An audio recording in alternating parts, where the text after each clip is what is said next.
สวัสดีค่ะพ่อแม่พี่น้องสวัสดีFCทุกท่านเนาะค่ะกลับมาพบมาพอกับเจตาพารวยคือเก่าค่ะเจตาจะมาว่างแนวทางฮานอยค่ะคลิปนี้ฮานอยนี่จะเป็นประวัติของแนวทางพ่อเก่งเมื่อวานเนาะค่ะวันที่ฮานอยของเพิ่นเข้าไป1 รอบค่ะ VIP 29เนาะ3 ตัวออกบน19248ของเพิ่นเข้าไป2 ตัวบนค่ะของแนวทางพ่อเก่งเมื่อวานเป็นวันที่5เนาะค่ะ5น้อยรูด3น้อย5น้อยมีออกทุกมื้อเนาะค่ะ5น้อยมีทุกวันรูด3น้อยทางช่องของเจตาเนาะค่ะรูด3น้อย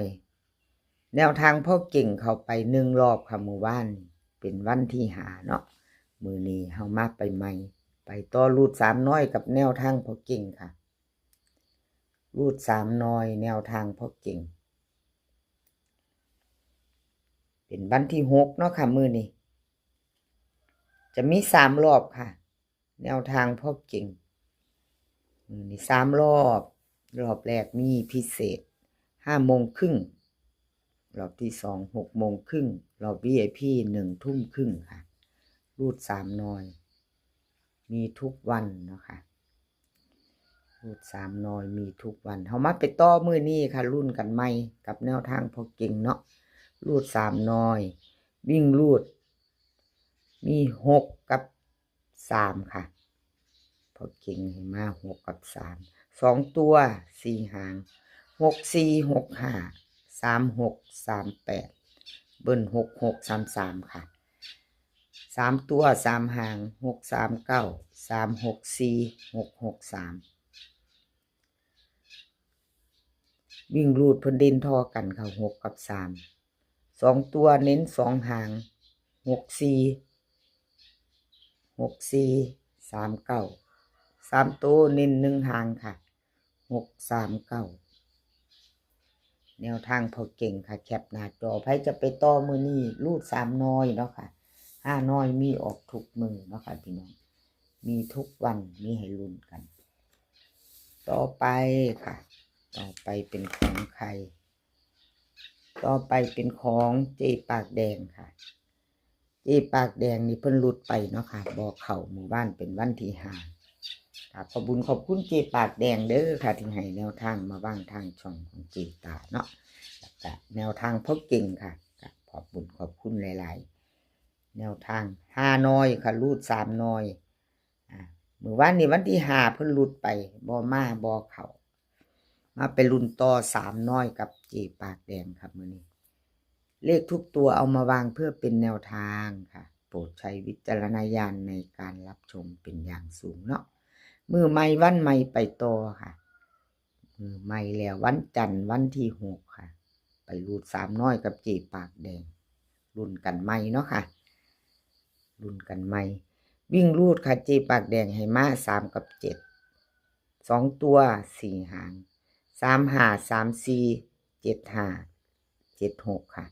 เบิ้ลก็จะมี3 3 7 7 3 ตัว3 หาง3 7 5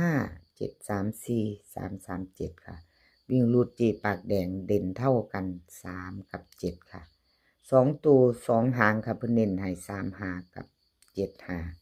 3 ตัว2 หาง3 7 5 3 3 7ค่ะเจปากแดงรูด3น้อย5น้อยออกทุกมื้อค่ะมีลุ้นทุกมื้อรอบพิเศษรอบปกติรอบ VIP ค่ะทางช่องของเจตา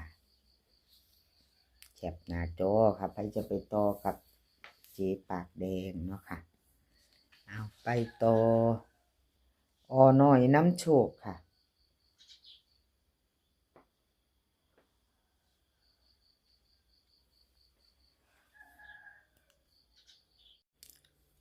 น้อยนำโชคค่ะ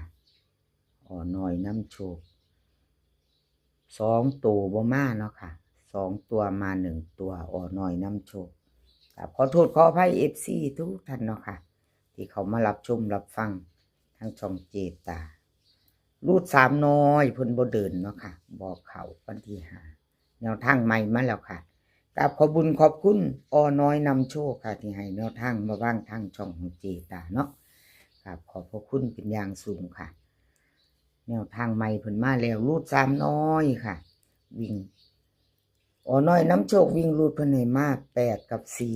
4 2ตัว4หาง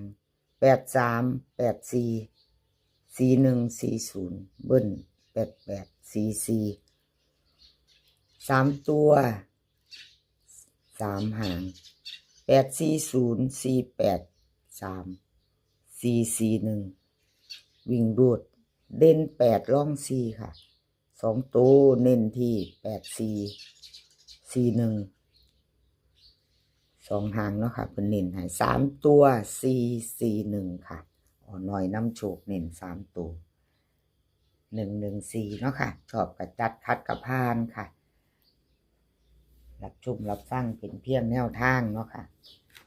ชอบห้อกระพานไปเป็นเพียงแนวทางต่อไปค่ะต่อไปเป็นของใครเจตาของเจตากระรูดค่ะเมื่อวานวันที่5รูด3น้อยบ่เข้าจักหลอกเนาะค่ะรูดก็คือรูดบ่เข้าคือบ่เข้าเนาะพี่น้องกับขอโทษขออภัยค่ะแนวทางของเจตาก็รูดไปมาไปใหม่ไปต่อรุ่นมื้อนี้ค่ะวันที่6เป็นวันจันทร์ที่6เนาะรุ่นใหม่ไปต่อค่ะกับเจตารูด3น้อยรอบพิเศษ5:30รอบปกติ6:30 VIP 1 ทุ่มครึ่งค่ะรูด3น้อยวิ่งรูดเจ้ให้7กับ6ค่ะ7กับ6วิ่งรูด2ตัว4หาง2ตัว4หางค่ะ73 74 62 61เบิ้ล77 66 3ตัว3หาง7 62 6 74 6 61ค่ะวิ่งรูด7เด่นล่อง6ค่ะของเจตา2ตัว2หางค่ะ2ตัว2หาง74 61 3ตัวเน้น1หางค่ะ674แคปหน้าจอค่ะใครจะตามต่อกับเจตาพารวยเนาะค่ะฮานอยมีทุกวันออกทุกวันไปต่อกันไปต่อสมใจกระหลุดวันที่5นี่หลุดหลายเนาะพี่น้องกับขอโทษขออภัยแทนเซียนค่ะที่แนวทางเพิ่นบ่เข้าบ่เดินเนาะกับขอโทษขออภัยหลายๆ